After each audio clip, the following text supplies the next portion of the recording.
Every Southerner has their biscuit recipe, right? Well, this is one you're going to want to save. All right, y'all, let's make some Southern homemade biscuits. First of all, cold butter. I'm going to cut it into little cubes and then stick it in the freezer for a little bit. More butter, more better. All right, we're gonna go in with a little bit of sugar. A teaspoon, 2 cups of flour. I have a half cup. I don't know where my 1 cup is. So, half cup. So I'm gonna do 4 of these. Girl math, mathin' tonight. Sometimes I miscount and then I have to go back and watch my recordings.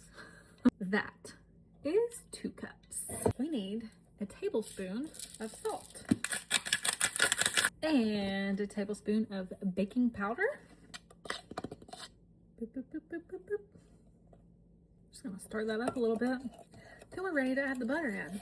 Preheat my oven to 475 degrees.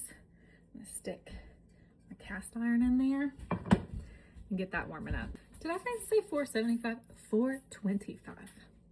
475 would be entirely too hot. You'd burn the biscuits.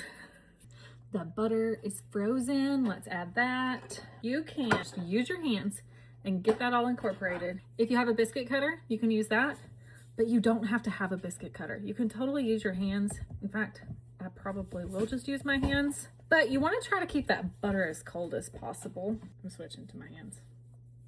This way so you can kind of crumble that butter up. So you want little bits of butter all throughout those biscuits, y'all. You know what Southerners are known for? Butter and biscuits, right? Me too. Let's add our milk.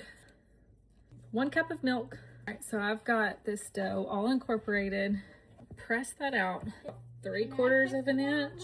You can use a biscuit cutter. If you don't have a biscuit cutter, use a mason jar. Use a cup. Use whatever you have. Don't go buy any special tools to cut out your biscuits. Let me show you. Look, it makes the same thing. This one might be slightly smaller, but it doesn't matter. Trust me, nobody's gonna take a ruler and go, oh, that biscuit's a little bit bigger than the other one. If they do, they don't need to be eaten at your house, right? Now, when you bake them, just make sure that they're touching. That way they rise. And make those big, fluffy, yummy biscuits. Cast iron is piping hot. Put some butter here. Do a little sprinkle of salt. Into the oven, these go for about 15, 18 minutes. Oh, I can't wait. Okay, let's do the grand reveal. Look at these. Look at those layers. That, my friends, that is a homemade biscuit. Be sure to follow along and subscribe, friends. Next up is sausage gravy.